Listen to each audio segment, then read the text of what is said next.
way to the gym to take a spin class. It is almost 9 o'clock, which is when spin starts, so I'm hoping I'm not too late. Oh, I'm so tired. Excuse me, I'm tired today. Yeah, got up at about 30 minutes ago, and I was like, oh, there's a spin class at 9. I'm going.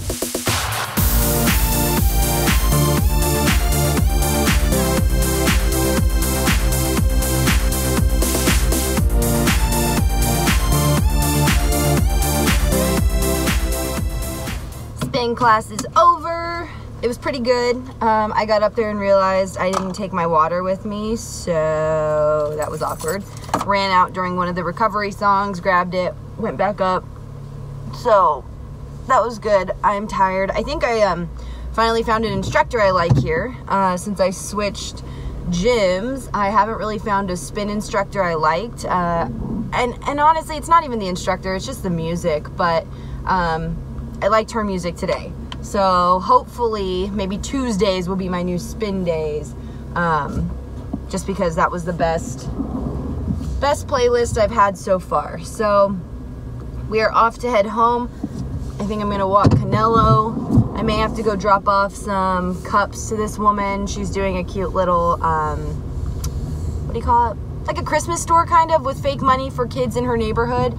And so she was asking in that Facebook group for donations if anybody had anything they wanted to get rid of, or little cups for hot chocolate or chocolate milk or something like that. So I told her I would bring her some cups, and I need to do that. So hi, I'm back home going through bills. I was looking at property tax bills. I had a doctor's office bill, and like other just like junk mail that I had. Well, I shouldn't call it junk mail. I don't know if it was junk mail or not. That's what I was doing. I was going through it to check and see.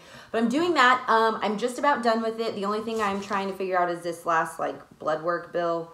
It's not popping up, so I don't know if I've paid it or not because I didn't write it on there. Done with bills, out for a walk. It is freezing. It's so cold.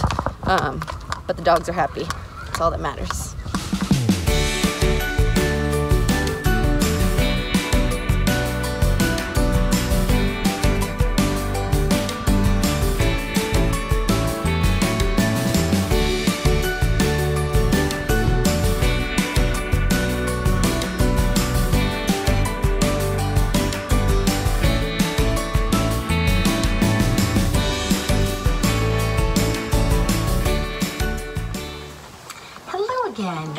It is much later. It is actually very late. Oh my gosh, I just looked at the time. I knew it was late. I didn't know it was this late. It is 1:48 a.m. Didn't know it was that late. A little bit of shock. It's okay. It's moving on. But I'm filming in like a weird, like half my bathroom, half my closet space because it is so late and I don't want to wake everybody up.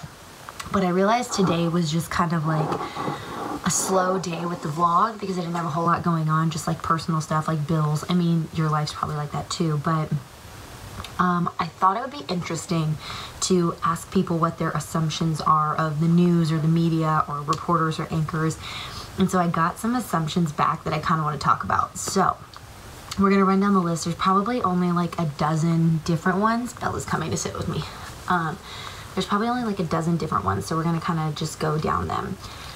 So I'm going to keep everybody anonymous, but I asked on my Instagram and my Facebook, both personal and private. So, I'm sorry, both public and private Instagram, and then just my personal Facebook. So the first one of the first ones I got was that they assume that the news business is easier to handle when you're single and have no kids. I am single and have no kids, so I would say that, for me, yes, it's easy. I'm able to revolve my life around my dogs, exercise, things that I want to do, and then work. Now, I can understand that if there's kids, that could change things a lot, and you would want your schedule adjusted. Here comes the big guy. You'd want your schedule adjusted to something that works with your schedule. So I understand that. Hang on, pause. Sorry. So I understand that you would want like your schedule adjusted around what works for you and your family. So I don't have kids, but I do know there are people in the business that do have kids that make it work. I will say that I've heard a lot that it takes a very flexible significant other and just really supportive significant other, and like a really strong network of like family and friends that can help out with the kids should there be breaking news or weird scheduling. Somebody else said a lot of cameras is something that they assumed. We actually don't, I mean, I guess I don't know what specifically. So in the studio, we have 1, 2, 3, 4, 5 different cameras, 6 if you count the overhead camera. So 6 different cameras in the studio. But then when they go out, it's just one camera. A lot of reporters will utilize their cell phones or a GoPro that they've bought themselves. That helps give them a different camera, a different angle, and a lot of them, like as you know, GoPros and cell phones have different qualities, so it just depends. And our nice like work cameras are nice though. Someone commented and said, I only watch local news. I hate what the national chains have become. So I think this is important. During a visit recently, somebody pointed this out to me and they asked how we connect with the national organizations. And I think this is something important that people don't understand.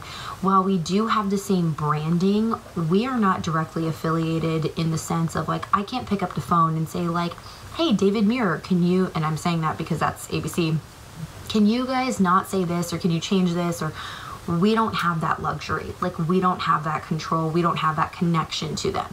We do have the same branding, and with that comes a responsibility. I totally understand that, but we aren't directly connected to them. So I think a lot of times what I try to inform people about and just educate them on is like, please look at us all as separate entities. So like whatever 23 ABC does, judge us on that. Whatever ABC News National does, judge them on that, etc. For every network, for every local affiliate, judge them individually on what they're doing. Someone said their assumption was no sleep. Terrible timing for me recording this at 1:52 a.m. But actually I do get quite a bit of sleep. Now, if you're on the morning show, that's a lot harder, because what I've learned is for the morning show, you sacrifice sleep in order to get whatever into your day that you want. On the night side, after work, I can't really handle a lot because everything's closed. So that is the difference. So I don't really sacrifice too much sleep unless I get up early in the morning. Someone said they assume that sponsors, conglomerate, parent companies have influence on the way news is reported. Depends on the company. Depends on the company and the stance they take and what they want to implement in the show. Also, side note, I forgot I bought an ice cream and I want to eat it before it melts. But it depends on the company. As I'm sure you all have seen, there's been coverage of a specific company that did require all of their anchors to record a certain thing. Thankfully, that was not my company. I didn't have to do that, but I very well could have. We sign contracts that say that we will do what is required of us. So for a lot of people, if you don't want to do that, that means quitting your job, which for people like me who just bought a house, people who have families, that's not an easy decision to make. Like you can't just make that decision based off of one instance. So in a way, they do have influence on the way news is reported. Like ours pushes for a lot of enterprise stories, investigative stories. Sorry, it's already melting. So yes and no. So it could be for better as well. Someone said that most of it is fake or just witch hunts. And I know that this is, I don't want to call it a narrative, but this is something that has been common in the media and what has been said, that it is all fake or that it's a witch hunt. Now, I will not disagree that there have not been, there have been proven stories that are fake, 100%. Completely agree. We've seen it before. However, I think the majority of the people, especially in the local news level, are really working hard to make sure that there is factual and good stories that really reflect the community. So I'll say that. Someone else said that it's used as a tool for distraction and propaganda rather than being informative. This is again where I want to separate local from national. I want you to judge based on what is actually being shown on one individual news station. If you look at it like that, you'll understand why. You can't group us all into one. I know it's easy to think of everybody as one, but you can't, because everybody every individual office, every individual station has different ethics, has different guidelines, has different perspectives on how they cover stories. So you have to judge just one individual entity based on how they did a story. Someone said they try to get it right most of the time. I would agree with that, especially at the local news level. I'm only talking about what I know. I agree that the majority of the time we try to get it right. I think there have been mistakes, but a lot of times it is genuine mistakes. It's not negligence, it's just a mistake. Someone made an honest error. Canelo just went outside.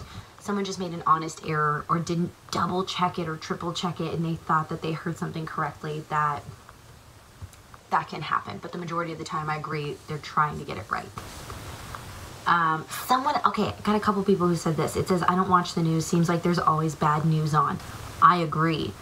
I don't like it either. All we report is murder, sexual assaults, robberies, burglaries, crashes. I get it. Trust me, I get it. Excuse me. But the problem is, and the numbers show it, people will not watch only good news. People will not share only good news. People will not, it's frustrating. It's so frustrating, trust me, because if we could report all fluffy things, trust me, all of our mental health would be so much better. Life would be so much easier. But as much as we want to report it, if that's what you want to see, reflect that in what you share on Facebook. Reflect that in what you're commenting on. Reflect that in what you're liking. Reflect that on the stories that you're passing along to the news media, because a lot of times the nasty stories, the bad stories get our attention because not a lot of good stories come in. Someone assumed that finding a trustworthy news source in this current social environment is difficult. I would agree.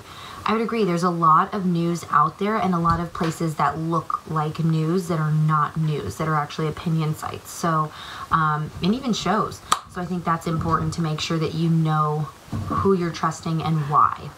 One big one I actually thought was interesting was this one here. Someone wrote in and said, I've always wondered if it's difficult to not show a personal reaction to some news stories. Yes, absolutely. When you are actually involved and ingrained in a community and you've worked with people, and then say, for instance, they pass away. That's really hard to read that story and not want to become emotional. It's also really hard when you know the person personally. And I don't mean that in like they're close to you. I mean that in like you've met them, you've talked to them, you've discussed like their kids or their families. Even in a professional setting, if something bad happens, it can be awkward and it can be sad and it can be hard. And there have been times, and certain stories that we've read, I remember specifically like Braden's Braveheart. Braden was really, really hard for me to read when he passed away. Because it's like, this community had rallied around this little boy, and he was so cute and so sweet, and like so many people were like, finally he got his heart transplant, like a story with a happy ending, and then it didn't have the ending that we all expected. So that one was really, really hard. So yes, it is difficult at certain times. I think a lot of the people who are successful in this business have been able to compartmentalize that and maintain their professionalism, and also be able to find an outlet to get rid of it. But yes, that is a hard one. Very hard but fascinating career in which you have to exclude yourself from the news. Yes, I am not allowed to have an opinion, basically. And I say that in the most respectful way, but I say that just because any story that I'm telling, I don't want you as a viewer to be concerned that I'm telling it inaccurately because of my own bias or my own opinions about the story. There have absolutely been stories that I've wanted to do that I wanted to exclude aside because I didn't think it was fair, because I didn't think it was right, because I didn't think that their opinion mattered based on my opinion. But I did it. I did it because that's my job. So yeah, excluding yourself and your opinions can be hard, because a lot of times you just want to scream from the rooftops, especially when people are coming at you on social media saying you're one way when you're really not. But it's also reassuring that they clearly can't tell. So that's good. I had several people say that they make the big bucks, that we're rich. We are not. Especially when you're starting out, you are not rich. Not even close to rich. You're borderline poor. A lot of us still live with roommates because, yeah, listen, I make a livable salary. I'm very happy with my salary, but especially starting out, you don't make very much money. Oh, this one I thought was funny. They have a news voice and a normal voice. Yes, at least I do. Yes and no, I would say. So I think what people are confusing it with is the way I talk to my best friend, I would not talk to maybe a room full of people, right? I wouldn't say things a certain way. I would keep it professional. And that's kind of what we do. The other thing I like to reiterate to people is that think about when you're watching the news. You're not just sitting there watching it, taking it all in. You're watching it while you're cooking dinner, you're watching it while you're cleaning, you're watching it while you're folding clothes, you're yelling at a kid, whatever. So there's a lot of times that I have one chance to say something, I have one chance to convey it to you, to get you to stop what you're doing to actually listen to what we're saying. So yes, I do have a news voice and a normal voice, but I like to think that they're not completely different. So yes, sometimes I will enunciate more, I will give certain inflections to certain words, I'll speak a little slower, whereas in real life I like to just slur my words and spit them out as fast as I can. So that's a difference, and I think in slowing down my voice changes, so that's that. You wear PJs under those desks? No, I will have to look professional, I wish. And then I think this one will end on, I thought you guys had people writing your scripts for you. Yes and no. For instance, I'm an anchor, so I come in and the producer, it's a person you never see, they are the ones who actually write all of the scripts except for the stories that the reporters do. So they work very, very hard. What we do is we come in and we are supposed to be the mini experts on everything. So I have to read every script and make sure it's accurate. I have to check the reporter scripts and make sure that theirs is accurate and fair. I have to make sure it's written the way that I would actually say it, and adjust the scripts. And then also weigh in on what content we're sharing and why. Why is this in the newscast? Why is this important? Why isn't that story in it? Why is that one important? So that's kind of where my job has turned into. So yes and no. But when I'm reporting, when anybody's reporting, they're writing their own material. They're working with the story all day, one story all day, whereas producers work with many. So I think we'll wrap up on that. If you guys have any other assumptions that you would like me to address, you can leave them in the comments. I would love to talk about them. It's my favorite thing, is just to educate people about what we really do and what it really looks like, because I think that's part of the battle, is having a conversation. So it is super late. I'm gonna go to bed, but I will see you tomorrow.